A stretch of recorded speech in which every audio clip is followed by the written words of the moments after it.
GM. But first, let's see what's happening on the test track in the here and now with the Mazda 626. Now, thanks to the modern automobile and those super highways, America became a smaller place in the 50s and 60s. Getting from here to there got more comfortable and more convenient. Nowadays, it's the auto world that's getting smaller. Cars from vastly different cultures are not only starting to look the same, but they're all about the same size. A modern family car these days has to have a wheelbase of around 100 inches, an overall length of between 14.5 and 15 feet. This is known as international midsize. It used to be billed as the American Compact. Let's see, that covers the Audi 4000, the Chevrolet Citation, the Nissan Stanza, and Chrysler K cars, all international midsize. And here comes another one, a new product from Japan's Mazda, the world's 9th largest car maker, the now front-wheel drive 626. That's right, a front-wheel drive 626. Gone are the stylish but rear-drive coupes and sedans of old, and enter a totally modern replacement. The new 626 sports a now familiar arrow-like shape with flowing, sloping hood, erect passenger greenhouse, and a short, boxy trunk. As usual, exterior body panel fit and paint finish were very good. While Mazda expects that 60% of their 626 sales will be this four-door sedan, two other versions are also offered. First, this sporty two-door coupe, which will try to take up where last year's Oriental BMW left off. It has a sharply angled rear window, wide doors, and a drag coefficient lower than many pure sports cars. Then there's this unique liftback model. It's called a touring sedan, and it features three-box styling. A huge rear hatch opens to give station wagon room without making it look like a crate on wheels. This could be the real sleeper of the 626 line.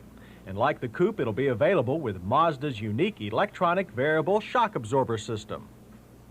This dash-mounted control allows the driver to select either manual or automatic stiffening of the suspension. In the automatic mode, it happens only above 50 miles per hour.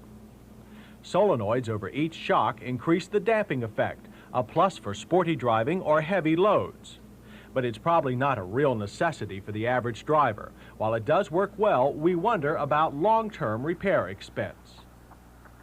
One of the reasons we feel that way is that the standard 626 all-independent suspension is very competent without any electrical help. The power rack and pinion steering is light, quick, feels very secure, and attached to the road. Body roll is minimal with only slight understeer. Clever engineering has also eliminated most of the torque steer. Having first driven the 626 at the Moroso Motor Park road course in Florida, I was immediately impressed at how well the lightly loaded back end behaves.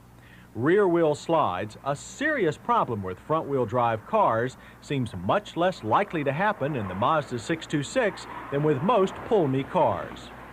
The 626 is also a quite peppy performer off the line, thanks to a vastly improved 2-liter engine and a very slick-shifting 5-speed manual that again has an almost BMW hot knife through butter feel. This is the best Japanese overdrive transaxle yet, providing a time of 9.3 seconds at 53 miles per hour over our 500-foot on-ramp course. That indicates good and typical 4-cylinder bottom-end power, and that was confirmed as times and speeds slowed considerably over a longer course. We rate as only average both a 12.5-second time to accelerate from 0 to 60 and a quarter-mile time of 18.5 seconds at 74. In fact, in third gear, a passing time of 6.2 seconds is actually on the slow side. Thus, we judge the 626 to be a very good stoplight and back road driving machine that will never be accused of being overpowered. Also designed for twisty journeys are the 626's combination of power front disc, rear drum brakes. Although a bit touchy when hot, stops were generally straight, with only a hint of rear wheel lockup or slide. Panic stops from 55 averaged a very good 114 feet. The car telegraphs its intentions clearly, making the unexpected seldom happen. Such intelligence and good engineering is also evident in the 626's chimed-filled interior, at least for the most part. Our car had the deluxe trim 6-way seats that offered excellent support, but did provide a bit of tailbone ache over long trips. The only big problem in our sunroof-equipped car was the rear headroom. It's barely adequate for 5'6" adults. An unusual shortcoming since the old 626 made the front occupants suffer the same problem. The dash is expansive with clear mechanical gauges, but only includes speedo, tach, water temperature, and fuel. An electronic package is due later. While some found the heating and air conditioning controls overly complex, there were no complaints about the super-sounding AM/FM stereo cassette that features a full-frequency equalizer.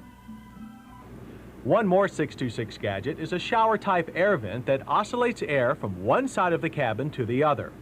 A much more useful feature is the trunk design that includes not only a 90-degree opening lid and very low sill, but split rear seats for carrying long items without giving up all of your people space. Rounding out an impressively designed, if ordinary-looking car, was a super quiet sound level reading of only 66 decibels at 55 miles per hour. And its fuel economy is clearly world-class. The EPA rates our 2,600-pound 5-speed at 29 city, 41 highway. Since that sounds a bit optimistic for such a big car, we were not displeased with a showing of 32 over our urban cycle test loop. If you order the optional automatic gearbox, expect about 10% less. Finally, price. The four-door sedan, the least expensive model, begins at $7,600. The car you see here costs $10,000. Not cheap, not expensive, rather ordinary. And that's generally your first impression of the 626, but it's wrong. Due to above-average engineering, even with a few needless gizmos, the 626 is anything but ordinary.